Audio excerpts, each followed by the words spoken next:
the design of planned attacks on buildings inside the U.S. and how operatives were directed to carry them out. That is valuable information for those of us who have the responsibility to protect the American people. He told us the operatives had been instructed to ensure that the explosives went off at a point that was high enough to prevent people trapped above from escaping. He gave us information that helped uncover Al-Qaeda cells' efforts to obtain biological weapons.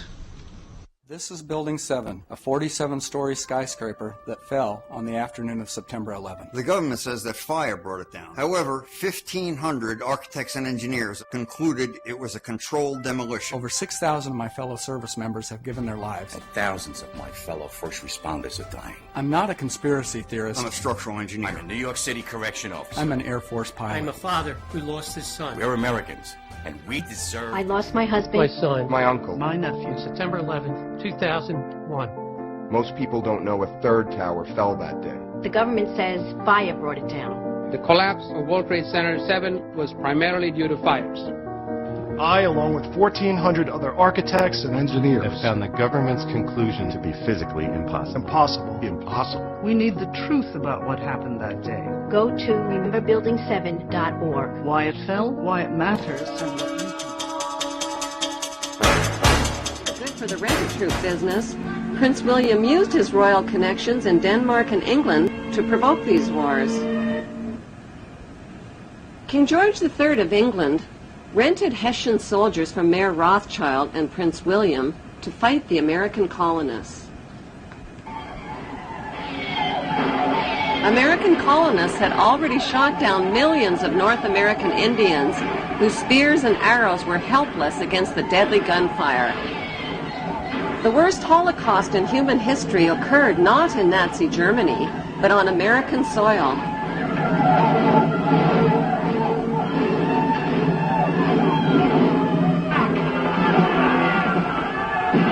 By 1776, British and Hessian troops arrived on American shores, ready to fight the American colonists.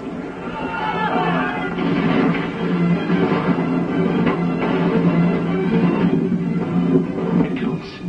They're preparing for an attack. And we won't have long to wait either. See there? Hessian troops to the north.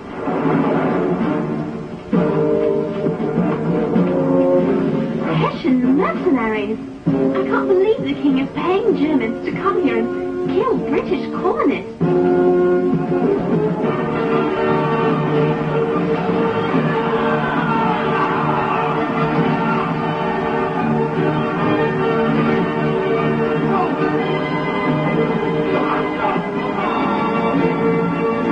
The colonists won their independence, and Mayor Rothschild won his blood money for the heads of each and every Hessian soldier killed on the battlefield. Back in Europe, Napoleon, with his mighty French army, became master of Europe.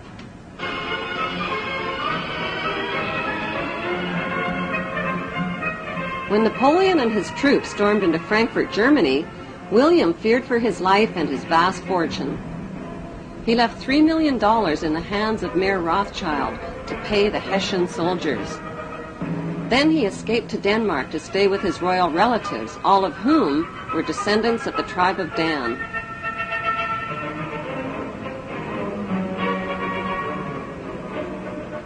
Mayor Rothschild received a stock market tip from his World Revolutionary Network. Instead of paying the Hessian soldiers with the $3 million that was left to him by William, he bet the money on his insider stock market tip.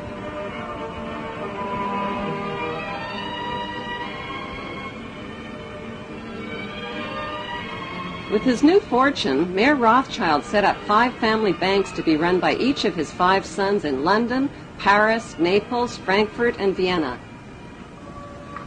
On September 19, 1812, Mayor Rothschild died at the age of 68. He left instructions that the amount of the inheritance must never be made public, that secrecy and ruthlessness must be used in all business practices, and that family members must intermarry with their own blood relatives to keep the family fortune all in the family.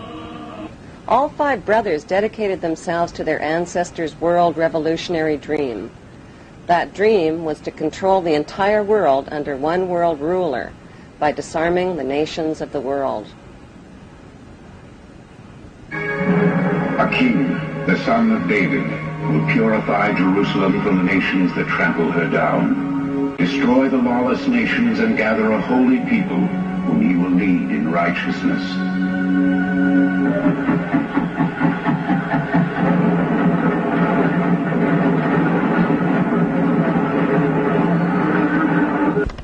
Mayer Rothschild's most successful sons were Nathan, who ran the London Bank, and James, who ran the Paris Bank. Together, they changed the face of history and became known throughout Europe as the Demon Brothers. Their father had given them a detailed New World Order plan for world control. Adam Weishaupt wrote and completed the plan on May 1st, 1776 with Rothschild financing. It was a futuristic plan that would put New World Order members over the next centuries into political power positions.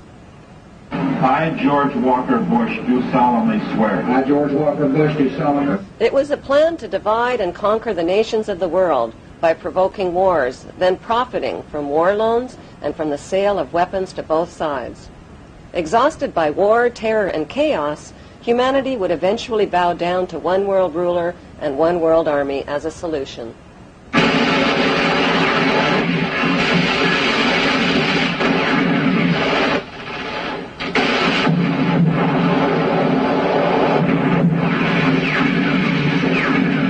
It was a plan to control public opinion by purchasing the controlling shares in TV networks, newspapers, publishing houses, and film studios.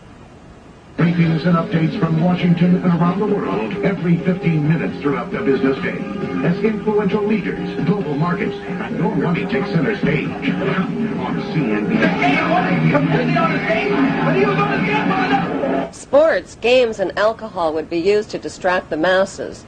Laws would be changed, banks would be monopolized, and people and nations would be made into obedient debt slaves. With Rothschild financing, Adam Weishaupt formed a secret world revolutionary group called the Illuminati. He recruited thousands of influential members by convincing them that only men of superior ability had the right to rule over the ignorant masses.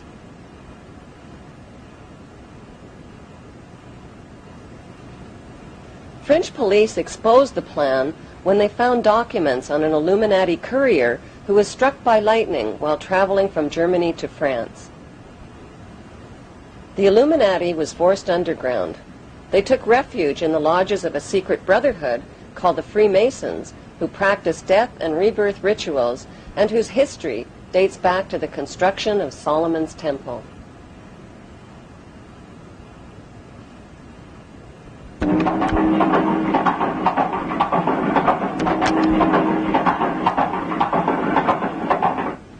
Nathan and James Rothschild came up with a scheme that would put the Illuminati plan for world control into action. It would also make them filthy rich. The brothers helped finance both sides of Napoleon's famous Battle of Waterloo between the French and the English.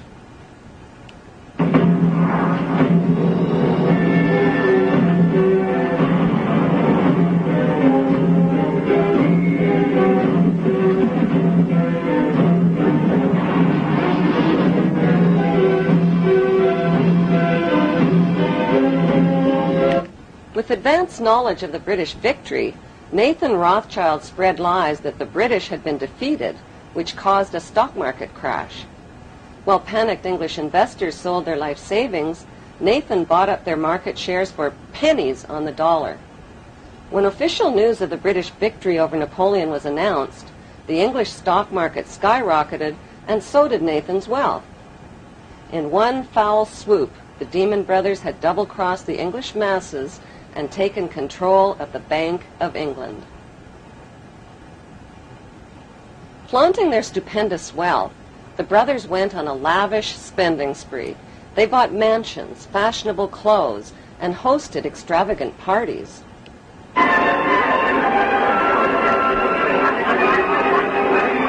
By By 1818, they had picked the pockets of French investors by crashing the French government bond market.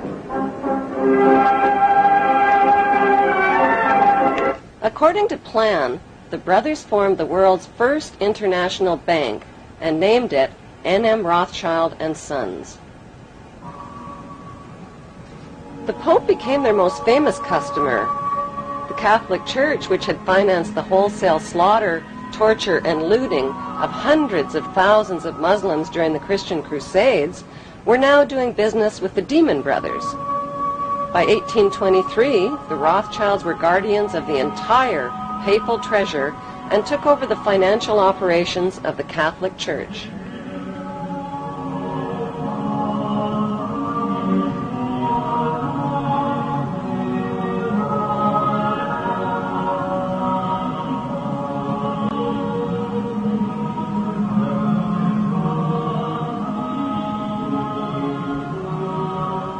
Enraged citizens accused the Rothschilds of conspiring to control the world's money markets.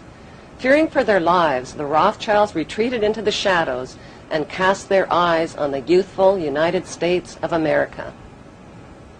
To avoid publicity, the Rothschilds made themselves invisible by creating and hiding behind two front companies, J.P. Morgan and Kuhn and Loeb. More and more power was becoming concentrated in fewer and fewer hands. By 1906, J.P. Morgan's bank controlled 1/3 of America's railways and almost 70% of the steel industry. He eventually had a stake in the major companies of the 20th century, among them AT&T, ITT, General Electric, General Motors, and DuPont.